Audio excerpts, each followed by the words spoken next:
লাইফে প্রথমবার হযরত শাহজালাল আন্তর্জাতিক বিমানবন্দরের সামনে গেছি, যেখানে আমি ফুল দেওয়ার কথা সেখানে আমি ফুল পেলাম। তো কাকে আনতে গেলাম, কি গিফট পেলাম, সবকিছু থাকছে কিন্তু আজকের ভিডিওতে। আসসালামু আলাইকুম, আপনারা সবাই কেমন আছেন? আশা করতেছি অনেক ভালো আছেন। সকাল সকালে এত সুন্দর ফুলগুলা দেখে কিন্তু আমার দিনগুলা শুরু হয়েছে। আর আজকে একটা জিনিস আমি খেয়াল করছি, আচ্ছা এই ফুলের নাম কি আমার এখন মনে পড়তেছে না, কিন্তু আজকে রাস্তা দিয়ে যাইতে যাইতে দেখছি সবচাইতে বেশি এই ফুলটাই ঢাকা শহরে। তো আমরা সকাল সকাল রওনা দিয়ে দিলাম, আবার খুব বেশি সকাল বললে ভুল হবে, প্রায় 9:30টার দিকে রওনা দিছি। তো এটাই হয়েছে আজকে সবচাইতে বড় ভুল, 9:30টার দিকে রওনা দিছি, একটু পরে কিন্তু সবার অফিস, এই যে সবাই যাবে সবার অফিসে, আর এখন কিন্তু রাস্তা টোটালি ব্লক। তো আমরা যদি 2 ঘন্টা হাতে নিয়ে বাইর হইতাম তাহলে কিন্তু কোনো জ্যামে পড়তাম না। তো এইদিকে তো আপুর নিকাব পড়া দেখে আমি একদম হাসতে হাসতে শেষ, আর আরেক দিকে তো জ্যামে আমার অবস্থা একদম খারাপ গাইজ, এত মাথা ব্যথা করতেছে। তারপর সকালের নাস্তা খুব বেশি ভারী করি নাই, তো গাড়ির মধ্যে সিঙ্গারা নেওয়া হয়েছে। সিঙ্গারা গুলো আমার ভালোই লাগে, চমচও আমার খুব ভালো লাগে, কিন্তু বাইরের চমচের মধ্যে আমি একদম স্বাদই পাই না। তো আজকে যাব আমার দুলাভাইকে রিসিভ করতে, উনি প্রায় বিমান ল্যান্ড করছে, মানে 8:45-এ। তো যেখানে আমরা মানে ওনার জন্য অপেক্ষা করার কথা, সেই জায়গায় উনি আমাদের জন্য অপেক্ষা করতেছে, আর আমরা খুবই দ্রুত মানে চাইতেছি যাওয়ার জন্য।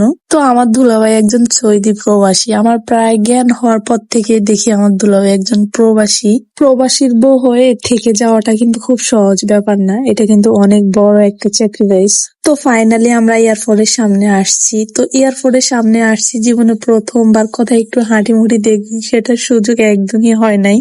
আচ্ছা আর আফুরা ভাইয়েরা, আপনারা কি আমার চ্যানেলকে সাবস্ক্রাইব করতেন না? নিয়ে কথা কন, আপনারা একজন যদি একে সাবস্ক্রাইব করেন তাহলে তো এতদিন আর 1K হয়ে যেত। হ্যাঁ, তো 1K সাবস্ক্রাইব সেলিব্রেশন করার জন্য অপেক্ষাই করতেছি। তো এয়ারপোর্টের সামনে আসি, যেভাবে জ্যাম ঠেলতে হবে এটা একদম ভাবি নাই। আর এই হচ্ছে আমাদের নতুন বেয়াই, মানে কিছুদিন আগে কিন্তু আপনাদেরকে একটা ভিডিও দিছিলাম, তো সেই ভিডিওতে আমার বোনজির কাবিন হয়েছে আর কি, তো তার শ্বশুর। তো আজকে যাবো কিন্তু ওনাদের বাসায়, আর ওনাদের বাসায় কিন্তু এখান থেকে খুব বেশি না, 300 ফিটের মাথার। উনি এয়ারপোর্টে চলে আসছেন আমাদেরকে নেওয়ার জন্য, কত আন্তরিকতা, মাশাআল্লাহ। আর এখন তো আমার দুলাভাই অপেক্ষা করতেছে যে আমরা কখন আসবো। যেখানে আমরা অপেক্ষা করার কথা সেখানে উনি আমাদের জন্য অপেক্ষা করতেছে। তো প্রায় 12 ঘন্টা দুলাভাই কিন্তু প্লেনে ছিল, অনেক জার্নি হয়েছে, দুলাভাই একদম পা ব্যথা হয়ে গেছে।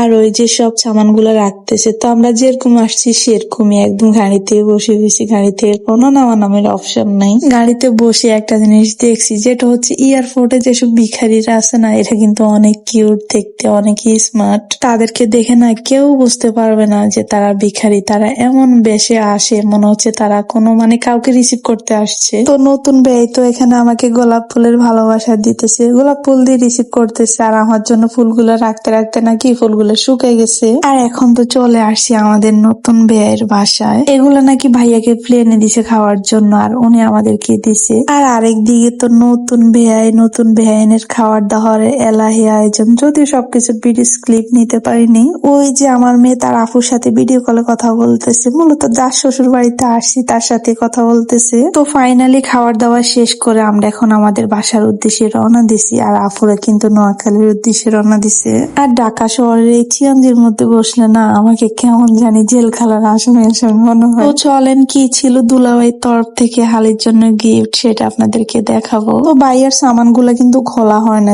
সামানের মতন আছে, আর হাতের মধ্যে যেগুলো ছিল সেগুলাই দেখাবো।